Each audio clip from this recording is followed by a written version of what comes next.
그러면 오늘 이야기를 시작하죠. 제가 말씀드린 것처럼 제가 책에 있는 이야기를 반복을 하진 않을 거예요. 그래서 우리가 그 고타마라는 인간을 이해하기 위해서 필요한 게 뭔지에 관한 이야기들을 주로 하게 될 겁니다. 지난주에 몇 가지 이야기들을 했었어요. 그때는 뭘 했냐면 이제 인더스, 하라파 문명에 대한 이야기를 제가 말씀을 드렸어요. 그래서 아리안 전통에서 안 보이는 건 하라파에 있었다, 이런 단순 논리에 빠지면 안 된다고 말씀을 드렸고요. 오늘 이제 아리안 이야기를 할 텐데, 사실은 인간이 이주를 해간 역사에 대해서 요즘 우리가 굉장히 많이 알고 있어요. 옛날보다. 왜 그러냐면 옛날에는 DNA 추적을 한다고 해도 그 고대 유물 자체가 썩었다거나 유실이 돼서 일부 DNA만 추출이 될 때는 이게 분석이 어려웠었다가도 지금은 기술이 굉장히 좋아져서 여러 가지 분석이 가능한 상황이 됐습니다. 그러다 보니까 자, 호모사피엔스가 옮겨간 역사를 우리가 이제는 많이 알고 있어요. 근데 이게 너무 옛날 이야기잖아요. 옛날 이야기다 보니까 문제가 뭐냐면 지구가 달랐어요. 그게 굉장히 다릅니다. 그래서 여러분들이 이 간단한 이 지도를 이해하는 디테일은 굉장히 복잡합니다.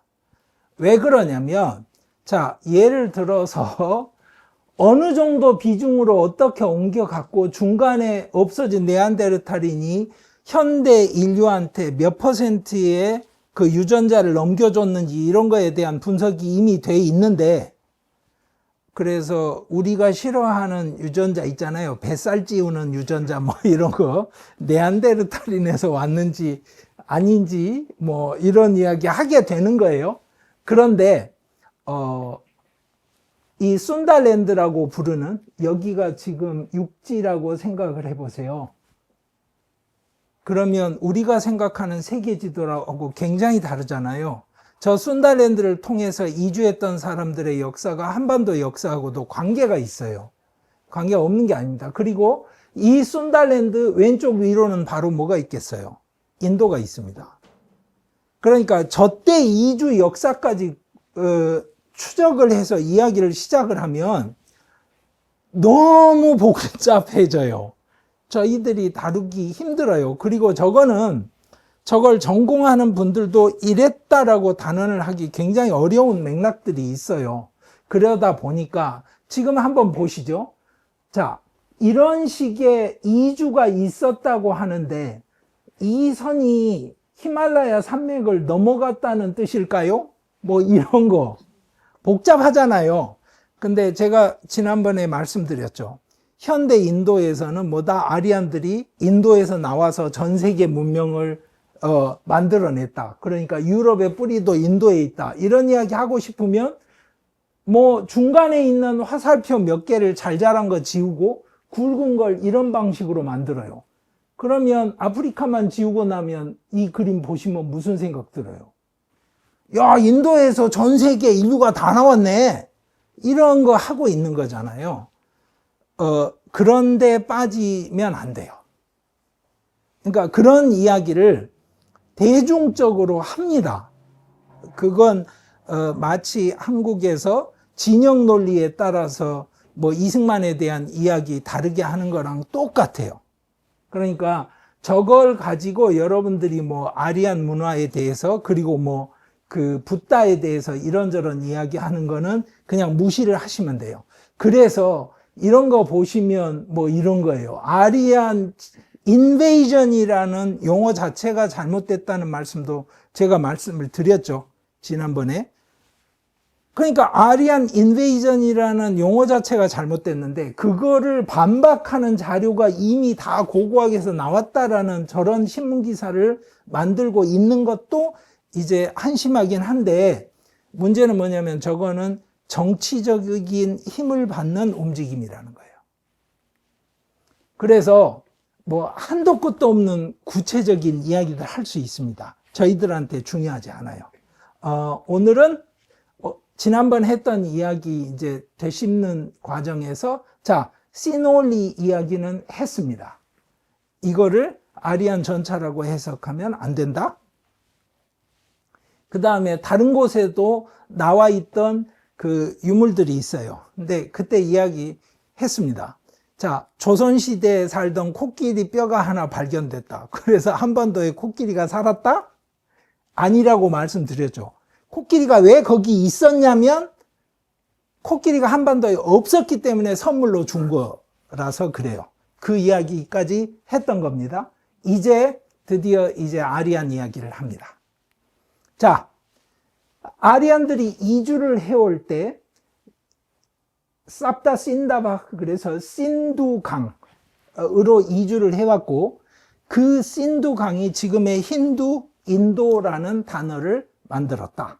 그리고 그 이주가 이쪽까지 계속 이어졌다. 그런데 제가 말씀드렸죠. 아주 적은 수가 긴 기간에 걸쳐서 남성 위주로 이주를 해왔다.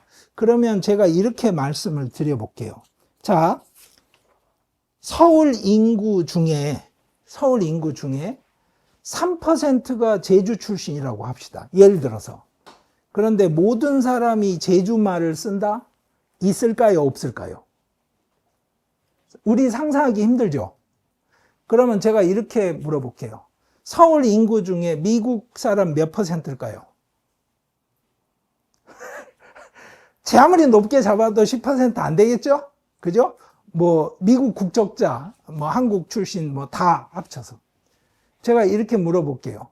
길 지나가는 한국 사람을 붙잡아서 영어를 알아들을 확률이 서울에서 어느 정도 될까요? 50% 가까이 되지 않겠어요? 그죠? 그럼 다시. 자, 제주 사람이 3% 서울에 사는데 서울 사람 중에 절반이 제주 말을 다 알아듣는다. 가능해요? 안 가능해요? 가능하죠. 어떻게 되면 가능해요?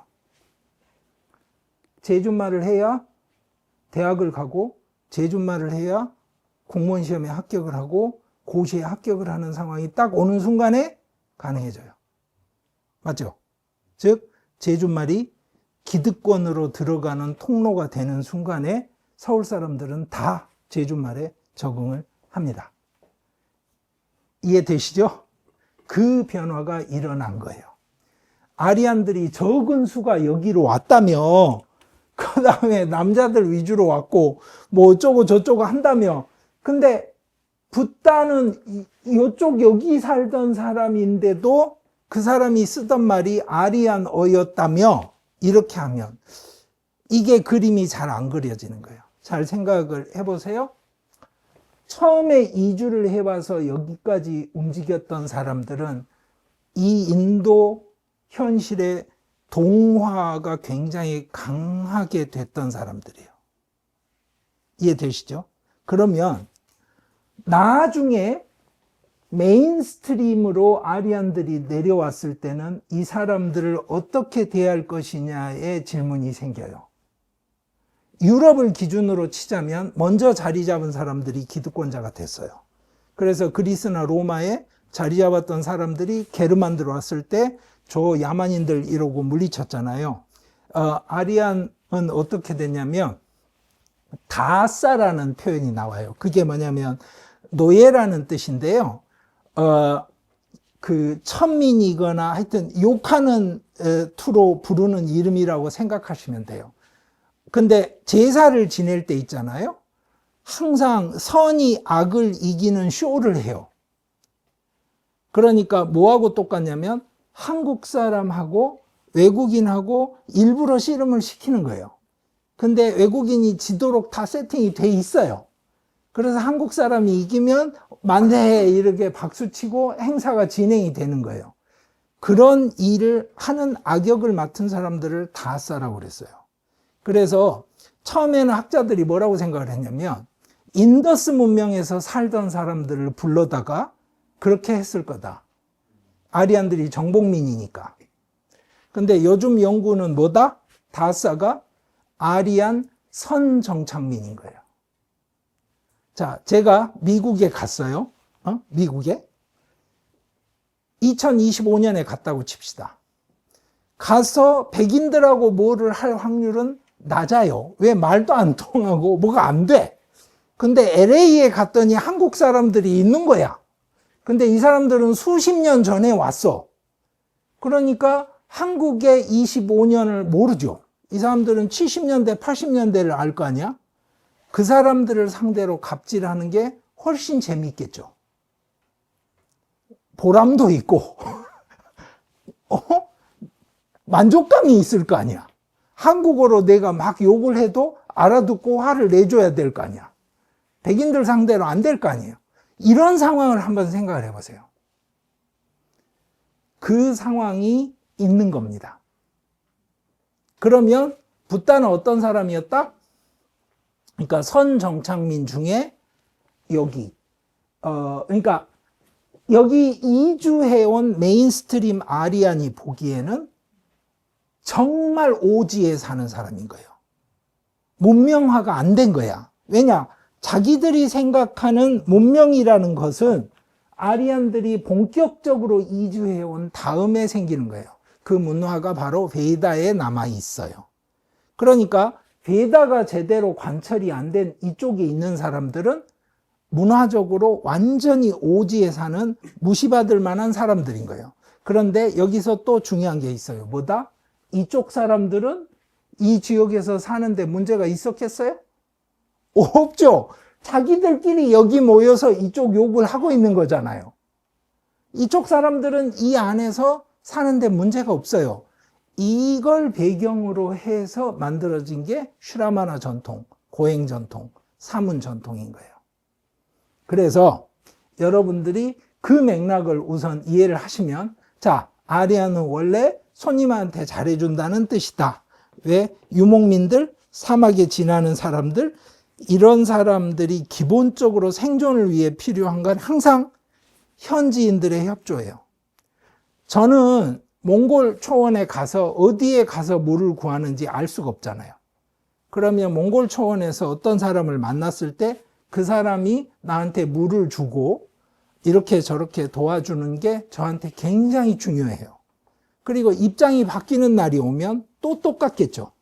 그런 겁니다. 근데 당연히 이제 히틀러 아리아는 지난번에 제가 짧게 언급을 했습니다. 이 사람들이 쓰던 말이 있어요. 그걸 상스크리땀이라고 그래요. 영어로 산스크릿이라고 하는 언어입니다. 상스크릿이라는 말은 무슨 말이냐면 준비가 됐다, 걸러졌다, purified 됐다라는 뜻이에요. 왜냐? 이 사람들이 제사를 지낼 때는 산스크릿으로 제사를 지냈겠죠. 그 말은 상스크리땀은 신들의 언어예요. 신들이 상스크릿을 쓰는 거예요. 그러면 생각해 보세요. 여러분들이 만약에 어떤 종교를 믿는데 그 신이 쓰는 언어를 여러분이 못하면 어떻게 해요? 빌 수가 없잖아. 아니, 수능 점수를 높게 해주세요. 그러고 가서 빌었는데 중요한 건 뭐냐면 그 신이 내 말을 못 알아들어. 물론 요즘은 휴대폰 가지고 뭐 이렇게 하겠죠? 동시통역을 시키겠지만, 그래서 이 언어는 신들의 언어이자 사제들의 언어이고 아리안들의 언어인 거예요. 이 언어를 안 쓰면 어떻게 돼요? 그건 2급 인간인 거죠, 이제.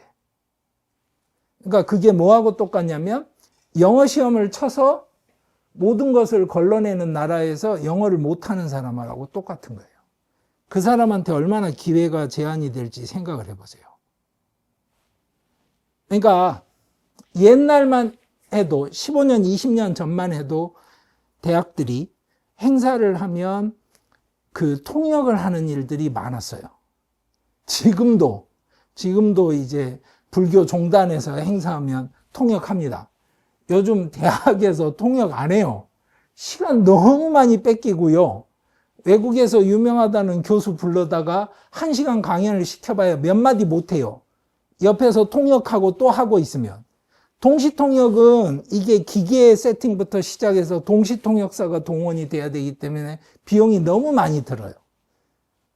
그러니까 무슨 말인지 아시겠죠? 그 언어가 갖고 있는 그 사회적인 코드로서의 힘, 그거를 생각하셔야 돼요. 또 하나, 자 그러면 이 산스크릿을 아리안들이 다 썼느냐? 처음에 이주해 올 때는 거의 그 상태였어요. 그런데 아시잖아요. 한번 생각해 보세요. 언어가 얼마나 빨리 바뀌는지. 단어는 그나마 빨리 바뀌어서 금방금방 알아들어요. 제가 어릴 때 쓰던 일본식 단어 요즘은 안 써요. 뭐 고단스 이런 거 요즘 세대는 못 알아들을 거 아니에요. 그죠? 그런데 뭐 물론 일본은 남아 있겠죠. 뭐 예를 들어서 이빠이 이런 거 남아 있잖아요. 그런데 몇백 년만 뒤로 돌려서 기원 후에 한 600년 정도로 따져서 신라하고 백제하고 전쟁할 때 통역이 있었냐 없었냐 이렇게 물으면 아세요 혹시? 영화에서는 통역이 없는 걸로 나오죠. 그죠? 근데 아는 사람 없어요. 지구상에 없어요. 근데 그게 기원 후 600년이에요. 그러니까 무슨 말이냐? 백제 신라에서 실제로 말을 어떻게 썼는지 갖고 있는 자료는 추정인데 그 추정이 뭐냐? 지명 몇 개 가지고 추정하는 거예요. 아무것도 아니에요. 근데 이제 산스크릿은 왜 놀랍냐? 이런 거예요. 기원전 1000년쯤에 있던 텍스트를 여러분들이 휴대폰 가지고 가서 녹음하듯이 가지고 있는 거예요. 엄청난 양을. 그 양이라는 게 리그베다만 해도 그 조로아스터교의 성전인 아베스다보다 몇 배입니다. 그 상황이 벌어진 거예요. 그럼 어쩌다 그렇게 됐을까요? 그러면 이거예요. 사제가 되려면요, 브라흐만 사제가 되려면 스승의 집에 가요. 5살쯤에 아니면 7살쯤에 스승의 집에 가서 스승이 외우라는 걸 같이 외웁니다. 그 과정을 완벽하게 하는 거예요. 여러분들이 조금 다른 게 인도하고 한국 방식이 달라요. 인도 방식은 외우고 나서 설명을 시작합니다. 그러니까 무슨 이야기냐면 2는 4, 2, 3은 6 이걸 다 외워요. 우선 다 외우고 나면 선생이 자 2단 외워봐. 그러면 2는 4 외울 거 아니에요. 그럼 그때 설명을 해줘요. 2 곱하기 2가 4라는 뜻이고 그건 뭐냐면 네가 2를 봐. 2가 2번이 있으니까 4지. 이렇게 설명을 시작하는 거예요. 근데 우리는 그 설명을 하고 외워요. 그러면 스승의 집에 가서 그렇게 배우는 학생을 뭐라고 그러냐면 브라흐마짜린이라고 하는 거예요. 저 과정을 거쳐야 사제가 되는 거예요. 저걸 못 거치면 사제가 못 돼요. 근데 브라흐마짜린이는 학생이잖아요. 요즘은 꼰대라고 그래서 잘 안 하지만 학생들이 교복 입고 길거리에서 담배 피운다 그러면 반드시 뭐라고 그럴 거예요. 어른들이 와서 이 자식이 학생들이 말이야 담배를 피우고 이럴 거 아니에요. 브라흐마짜린도 그래서 금기사항이 굉장히 많았어요. 금기 넘버1이 뭐겠어요? 성관계 하지 마라. 그러니까 스승의 집에서 사춘기를 넘길 확률이 높아져요. 그 나이에 가서 몇 년씩 공부를 하면. 근데 아침에 일찍 일어나서 스승이 나오기 전에 불을 피워서 제사 지낼 준비를 하고 이런 걸 다 하는 거예요. 요즘 절에서 행자들이 하듯이 생각해 보세요. 그런데 그 사람이 지켜야 되는 룰이 굉장히 여러 가지가 있어요. 그게 요즘 우리가 절에서 행자들 하는 모습을 딱 떠올리시면 돼요. 그래서 브라흐마짜린이 첫 번째 지켜야 되는 의무는 뭐냐면 성관계를 하면 안 돼요. 그런데 재밌는 게 뭐냐, 그러면 성관계를 하면 안 된다는 규칙이 왜 생겼겠어요? 하는 놈이 있었으니까. 그리고 또 하나는 산스크릿 텍스트에도 나와요. 뭐라고 나오냐면 침대 도둑이라는 표현이 나오는데 그게 뭐냐면 사모님하고 성관계를 한 놈을 그렇게 불러요. 그리고 그때 저주가 엄청납니다. 영원히 빠져나오지 못할 지옥으로 들어갈 것이며 어쩌고 저쩌고 저주를 해요. 그 말은 뭐예요? 입 닫고 모르면 넘어갔다 그런 뜻이에요. 자, 저 브라흐마짜린 이야기는 여러분들이 간디 생각하시면 곧바로 감이 와요. 간디가 항상 뭐라고 그랬어요? 자기가 브라흐마짜린이라고 그랬어요. 그래서 성관계를 안 했어요. 여기서 성관계를 안 했다는 말은 간디가 어린 여자들을 항상 안고 잤어요. 옷을 벗겨서 같이. 근데 절대로 삽입을 하진 않았어요. 물론 이제 여기서부터 클린턴 이야기처럼 굴러가게 되는데, 그래서 성도착증 환자라고 이제 간디를 비판하는 사람들도 생기는 거예요. 자, 오케이. 그래서 브라흐마짜린이라는 이야기를 간디가 주장할 때는 바로 저 베다 시절부터 있던 그 아이디올로지를 가지고 내가 어떤 사람인지를 주장을 하는 거예요. 자, 요가하고 끝이면은 제가 지난 시간에 설명을 했어요. 모든 힘쓰는 게 요가다. 그러니까 갑자기 이런 의자에 앉아고 강의를 듣는 것도 요가인 거예요. 그러니까 숨을 쉬는 걸 그냥 편하게 쉬고 있으면 요가가 아니고, 숨 쉬는데 신경을 딱 쓰는 순간에 숨 쉬는 요가가 되는 거예요.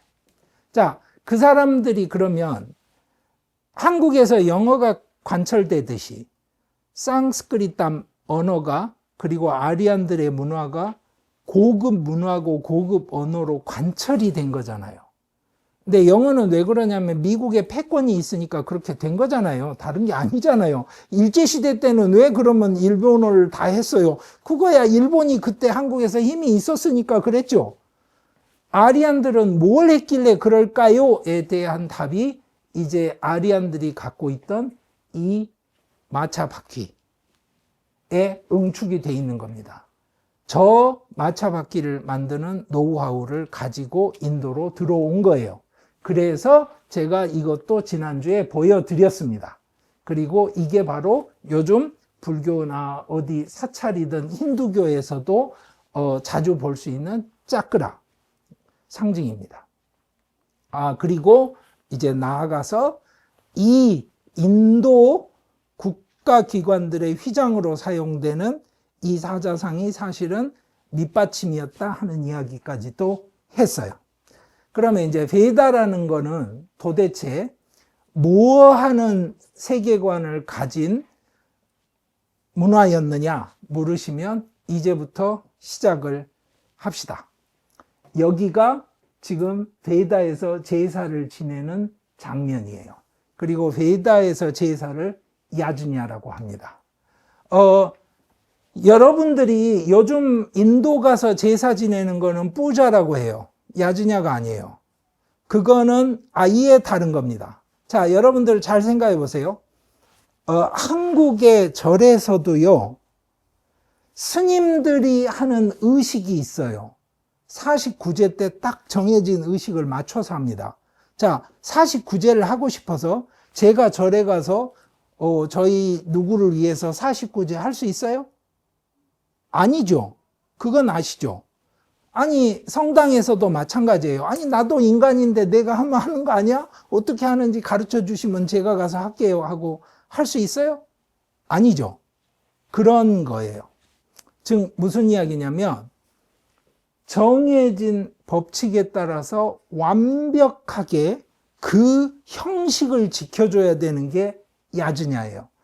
요즘 인도에서 하는 건 뿌자라고 그래요. 뿌자는 뭐냐면 여러분들 절에 가시면 대웅전에 가서 기도하시는 거랑 똑같아요. 뿌자는 한 신에게 공물을 바치고 신이 내 소원을 들어주기를 기원하는 거예요. 그거를 뿌자라고 그래요. 그러면 이 야즈냐하고 뿌자는 아예 다르다는 거 아시겠죠? 그러니까 뿌자는 사실은 그냥 하셔도 돼요.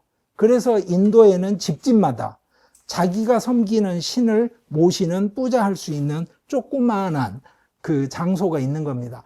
부잣집은 현관 옆에 따로 공간을 마련을 하고요. 가난한 집은 신발장 위에 있는 거예요. 그리고 부잣집은 청동 신상 같은 걸 갖다 놓고, 가난한 집은 종이에 프린트된 걸 하나 사다가 이렇게 붙여놓고 합니다. 그래서 아침에 출근하기 전에 그 신에게 인사를 하고 기도하고 가는 거예요. 자, 이 야주냐는 뿌자랑 다르다. 그거 아셔야 돼요. 그러면 한국 절에서 하는 거는 야주냐예요, 뿌자예요? 그러면 둘이 섞여 있는 거예요. 그 섞여 있다는 사실을 여러분들이 의식을 못 하시니까 매번 무슨 설명을 하려고 그러면 설명이 꼬이는 거예요. 그 둘은 본질적으로 달라요. 아니, 그런 거 있잖아요. 절에서 특별한 뭐 어느 날 뭐를 한다. 뭐 100 중에 뭐를 한다. 이렇게 폼이 정해진 뭔가를 할 때는 그 자격을 갖춘 사람이 왜 뭐를 하는지를 알고 하나씩 해나가잖아요. 그 교육을 받아야 되는 거잖아요. 사제가 교육을 받아서 제사를 지내는 거예요. 가서, 근데 스님들도 기도를 또 해주잖아요. 그리고 본인이 기도를 하기도 하고, 그러면 그 기도는 이 야지냐가 아닌 거죠. 자, 이 둘을 구별을 하세요. 자, 베다라는 거는 크게 4가지 텍스트가 있어요. 릭베다, 사마베다, 야주르베다, 아타르바 베다인데요. 원래 베다는 3개입니다. 4개가 아니에요. 아타르바 베다는 4번째 건데요. 저 4번째 거에 뭐가 들어가 있냐면 온갖 주문들이 다 들어가 있어요.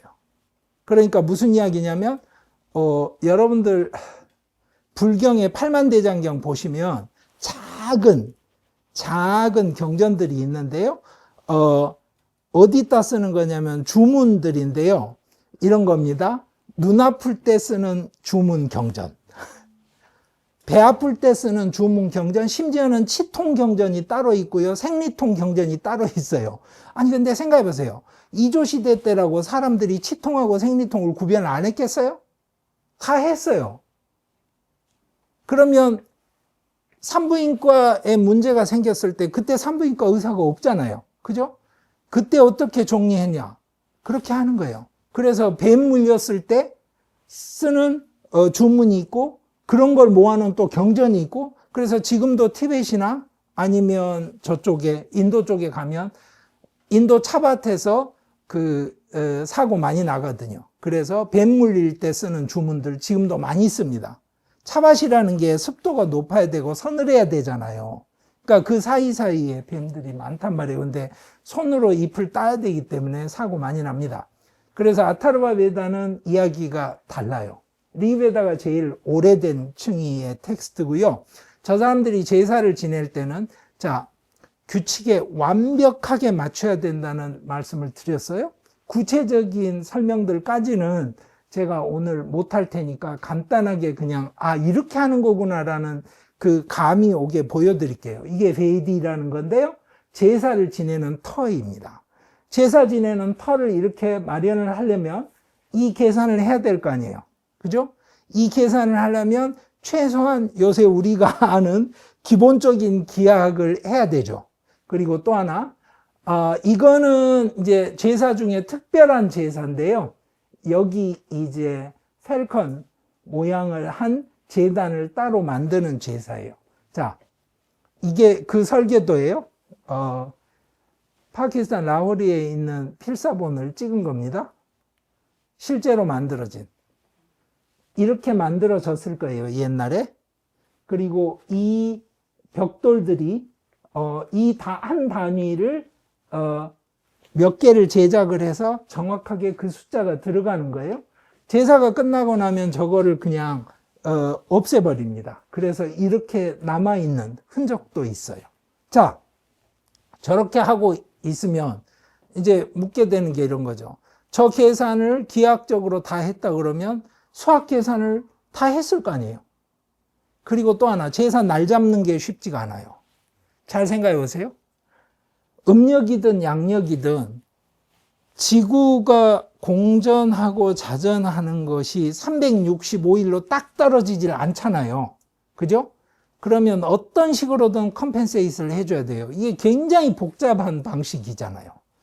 이걸 어떻게 맞춰야 제삿날이 오늘인지 내일인지 알게 되죠? 그걸 계산을 해야 돼요. 그래서 사실은 점성술하고 천문학은 요즘은 별개지만 옛날에는 그게 한 덩어리의 과학이란 말이에요. 그게 수학이고, 그래서 별자리 보는 것. 이게 이제 요즘 인도에서는 당연히 뭐예요? 운세. 한국 같으면 사주 팔자를 보지만 인도에서는 별자리를 봅니다. 그리고 모든 중요한 일을 할 때는 당연히 조티시가 끼어듭니다. 저걸 조티샤라고 그래요. 그 결혼식 날짜 잡는 것뿐만이 아니라 인생에서 중요한 거, 뭐 개업하는 날, 아니면 중요한 계약을 하는 날. 예를 들어서 아파트 분양을 받아서 계약을 하게 되는 날, 그러면 어느 날 가서 계약을 하지? 그런 거. 실제로 아직도 인도의 일상을 지배합니다. 여러분들 한국에서 겉으로 안 드러나니까 그렇지, 무속과, 그렇죠? 그 점성술이 이 나라를 얼마나 지배하고 있는지 요즘 여러 뉴스에서 다 보고 계시잖아요? 그렇죠? 이런 겁니다. 그러다 보니까 저것 때문에 뭐 하게 되냐면, 물론 인도 수학 전통이 이제 인류 역사에 남긴 엄청난 업적들이 있어요. 대표적인 게 0을 만든 이런 거예요. 0이 없으면 계산이 나중에 안 되거든요. 그러다 보니까 이제 요즘 이런 거 하고 있죠. 한국에서. 거기에 이제 힘을 보태는 게 뭐예요? 뭐 12단, 9구단을 외운다는 둥, 그러니까 뭐 이렇게 되지 않냐, 뭐 제가 이렇게 말씀을 드릴게요. 저 사람들 중에 지금 인도 회사에서 일하는 사람 있어요? 없어요. 다 미국 회사예요. 그러면 여러분들이 무슨 인도 뭐 12단, 9구단 외우지 말고 중국어 해야 되지 않아요? 그러지 않냐고. 그러니까 저런 어처구니 없는 사교육 시장 마케팅에 휩쓸려 가지는 마시고요. 자, 이게 뭐냐면 남부디리라고 남인도에 있는 브라흐만 패밀리에서 실제로 그 제사를 한 적이 있습니다. 베다에 맞춘 제사를. 그거를 학자들이 기록을 할 수 있게 됐어요. 기회가 돼서. 그래서 그 기록이 방대한 양이 남아있고 연구하는 데는 굉장히 도움이 되죠. 자, 이럴 때 소마를 바치는 제사를 해요. 소마가 뭐냐면 어떤 식물의 즙 같은 건데요. 여러분들한테 쉽게 설명을 드리자면 히로뽕, 메스암페타민 이런 거라고 생각을 해보세요. 실제로 2차 대전 때 군수산업 공장에서 20시간 넘게 일을 해버리면 불량품이 나와요. 노동자들이. 거기다가 히로뽕 주사를 놓으면 지치지 않고 48시간씩 일을 해요. 근데 군인들에게 그렇게 약물 투여를 해버리면 어떻게 돼요? 총탄이 날아오는데 돌격을 해요, 그냥. 그리고 총알이 스쳐 지나가서 살에서 피가 터져도 그냥 계속 가요. 그런데 쓰는 거잖아요. 그런 환각제라고 지금 추정을 해요. 환각작용이 있는. 근데 이설이 없는 건 아닙니다. 환각작용은 아니고 카페인 같은 각성제라고 하는 아주 작은 이론도 있어요. 오늘 그걸 다 설명드리진 않을 거고, 지금 소마가 뭔지는 아무도 몰라요. 근데 지금 현재 가장 강력한 후보는 바로 에페드라입니다. 지금 원래 그 동양 그리고 한국에서도 저거를 약초로 쓰는 처방들이 있습니다. 갈대에 가깝게 생긴. 그리고 실제로는 이건 미국에서 퇴역 군인 한 명이 주장한 독버섯 이론인데요. 텍스트하고는 안 맞습니다. 이게 훨씬 설득력이 높은데, 소마를 하늘나라에 올려주면 뭐하냐? 신들이 마셔요. 신들 중에 대장 먹는 신, 소위 말해서 전쟁을 제일 잘하는 신이 누구냐면 인드라예요. 이 인드라가 소마를 얻어서 마시면 어떻게 되겠어요? 천하무적이 되죠. 그러면 바로 우리가 아는 아수라, 악신들을 가서 다 물리치는 거예요. 그러면 이 우주가 착한 신들에 의해 지배가 될 거 아니에요? 그러면 뭐가 이루어지느냐? 고비를 넘기게 돼요. 그래서 이 제사는 항상, 베다에서 제사는 터닝 포인트, 고비에 이루어져요. 그 말은 뭐다? 해 뜰 때. 해가 뜰 때 제대로 안 떠버리면 어떻게 돼요? 하루가 시작이 안 돼요. 다 죽어요. 해가 질 때 제사를 지내요. 왜? 그때가 고비잖아요. 터닝 포인트, 낮이 밤으로 바뀌잖아요. 태양이 밤을 잘 넘길 수 있게 제사를 지내요. 그러면 동지에 하지에. 그런데 잘 생각해 보세요. 인간이 터닝 포인트가 있어요. 뭐예요? 태어날 때, 100일에, 돌이 됐을 때, 결혼할 때, 부모님 돌아가실 때. 잘 생각해봐요. 왜냐? 살아있던 인간이 죽은 인간으로 살게 되는 터닝 포인트잖아요. 거기를 넘겨야 돼요. 그거를 제사를 통해서 넘길 수 있게 해주는 거예요. 그러니까 모든 터닝 포인트에는 제사를 지내게 돼요. 그래서 뭐 불교 종단에서는 여러분들 이제 아마 불교에 익숙하실 테니까 포살 이런 거 하잖아요. 오뽀샤타라고 그러는데 보름에 해요. 왜 보름에 해요? 터닝이잖아요. 그전에는 달이 늘어나다가 오늘부터 달이 줄어들어요. 근데 만약에 제대로 이게 유턴이 안 되면 달이 늘어나다가 무한 팽창을 하거나 아니면 늘어난 상태에서 안 움직여요, 달이. 그럼 어떻게 돼요? 이게 문제가 심각해지죠. 그런 겁니다. 그래서 소마를 하늘로 올려서 신들이 싸워서 이길 수 있게 해줘야 돼요. 근데 하늘의 신들한테 보내는 택배는 뭐가 하냐? 불이 하는 거예요, 불이. 그러면 연기로 하늘한테 올라가요, 하늘에. 근데 여러분들 아시죠?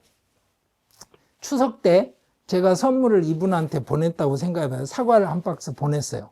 중요한 게 뭐야? 명함을 붙여야지, 명함을. 그래야 이분이 딱 보고, 조금 이런 거 안 해도 되는데, 이렇게. 그 참 기특하네, 이렇게 되는 거잖아요? 그죠? 근데 명함이 없어. 사과는 왔어. 뭐 어쩌자고. 이해되죠? 그러면 내가 쏘마든 뭐든 보내는데 내가 원하는 게 뭔지 이야기를 해줘야 될 거 아니야. 그 이야기가 뭐예요? 주문이에요, 주문. 만뜨라. 그걸 외워야 되는 거예요. 완벽하게. 글자 틀리면 안 돼요. 왜냐? 이게 뭐하고 똑같냐면 뭐뭐 부탁드려요 이렇게 문자를 보내는데 오타 나는 거랑 똑같아요. 그러면 예를 들어서 제가 이번에 뭐뭐 예산에 1,000억 필요합니다 이렇게 해야 되는데 예산을 1,000원 필요해요 이렇게 보내면 어떻게 되겠어요? 그 이야기를 제가 하는 거예요. 왜? 저 사람들 입장에서 제사를 지내는 것, 주문을 외우는 거는 오류가 있으면 안 돼요. 그거는 우주의 문제이기도 하고 당장 내 인생에 연관된 문제이기도 해요. 그러니까 아들을 낳는 제사를 지낸다 그러면 불을 피울 때 불 붙이는 장작 나무의 종류가 정해져 있어요. 우둠바라 나무에 뭐 불을 붙이고 그 다음에 국자는 무슨 나무로 만들어서 몇 바퀴 반을 돌리는 게 정해져 있고요. 세 걸음 앞으로 갈 때 왼쪽 발부터 갈지 오른쪽 발부터 갈지가 정해져 있어요. 왜 그래요? 이거예요. 내가 세 바퀴 반을 돌려야 되는데 예를 들어서 4바퀴를 돌리면 어떻게 된다? 그렇죠. 이제는 아들이 둘이 나오는데 머리가 붙어서 나온다. 이렇게 되는 거예요. 이런 식의 세계관을 한번 생각해 보세요. 감당이 안 돼요. 그러니까 내가 제사터 안에서 하는 일은 우주를 조작을 하는 거예요. 그러니까 제사터 안에 금으로 동그란 동전이 있다고 생각을 해보세요. 10원짜리 동전. 태양 색깔이잖아요. 이걸 동쪽에서 서쪽으로 옮겨야 되는데 못 배운 친구가 서쪽에서 동쪽으로 옮기면 어떻게 된다? 내일 태양이 서에서 동으로 가는 거예요. 그런 세계관을 한번 생각해 보세요. 있을 수가 없는 일이에요. 이 교육을 완벽하게 받아야 돼요. 자, 그러니까 저 사람들이 하는 세계관이 뭔지 이제 이해가 되시죠? 그래서 여러분들이 하늘에 보내는 주문을 완벽하게 외워야 되니까 정확하게 신들한테 주문을 보내는 게 중요하지 당신이 그게 무슨 뜻인지 아는 게 중요한 게 아니에요. 맞죠? 외우는 게 중요해요. 그래서 여러분들이 수리수리 마수리 하는 거예요. 우리 마술할 때 수리수리 마수리 하잖아요. 근데 수리수리 마수리 이거는 주문으로 불경에 다 나오잖아요. 근데 무슨 뜻인지 아는 사람 아무도 없잖아요.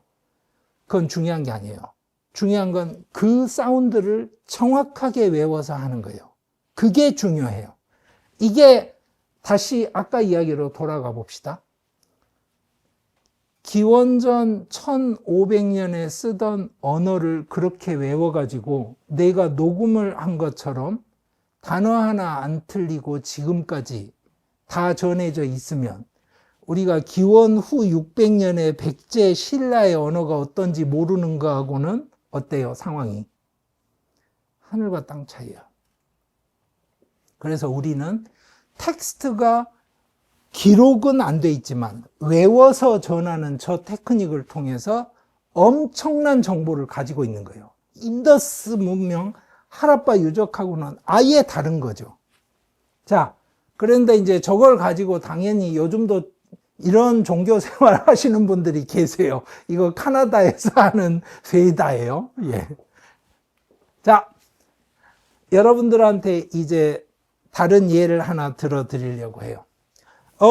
스승네 집에 가서 배운다. 그러면 어떻게 배우느냐? 이런 거요. 제가 외우는 제일 긴 텍스트는, 물론 옛날에는 제가 중학교 때 시집을 한 권 통째로 외우기도 하고 했어요. 근데 일반적으로 외울 줄 아는 건 국민교육 한 장이에요. A4 한 장. 그렇죠. 우리는 민족 중의 역사적 사명을 띠고 이 땅에 태어났다. 여러분들이 외우는 텍스트를 어느 길이를 외우실지 모르겠지만 한번 생각해 보세요. 자, 거꾸로 외울 수 있는 사람. 그리고 짝수 번째 글자만 뽑아서 외울 수 있고 홀수 번째 글자만 뽑아서 외울 수 있고 돼요? 안 되죠? 자, 보세요. 이게 뭐냐? 네가 배운 경전을 첫째 단어, 둘째 단어, 둘째 단어, 첫째 단어, 둘째 단어, 셋째 단어, 셋째 단어, 둘째 단어 이 순서로 외우는 거예요. 근데 네가 배우는 경전이 뭐냐면 요만한 책 한 권 두께예요. 오케이? 다시. 순서를 바꿔서 이렇게도 외울 수 있어요. 자, 저거를 할 수 있겠어요? 제가 말씀드렸죠. 5살에 스승의 집에 가서 스승이 랄랄랄랄랄랄랄랄랄랄라 하면 그거를 다 따라서 외웁니다. 그러고 나서 스승이 설명을 시작을 해요. 자, 여봐. 그러면 예를 들어서 이런 거죠. 태정태세 문단세 이렇게 외우면 태정태세 그러면 야 태정태세 하면 거기 네 번째가 뭐지? 그러면 세입니다. 그러면 그래 그게 세종이야. 그러니까 세종이 네 번째 왕이거든? 이렇게 해가지고 시작을 하는 거예요. 그죠? 근데 태종태세 할 때 태가 2번 나오는데요. 그러면 그래 첫 번째 태가 태조야. 이성계야. 이렇게 시작을 해서 설명을 하는 거예요. 자, 베다에는 부속 학문이라는 것들이 있어요. 그런데 여기 보세요. 음성학, 찬다스라는 건 뭐냐면 운율을 맞추는 걸 말해요. 운율.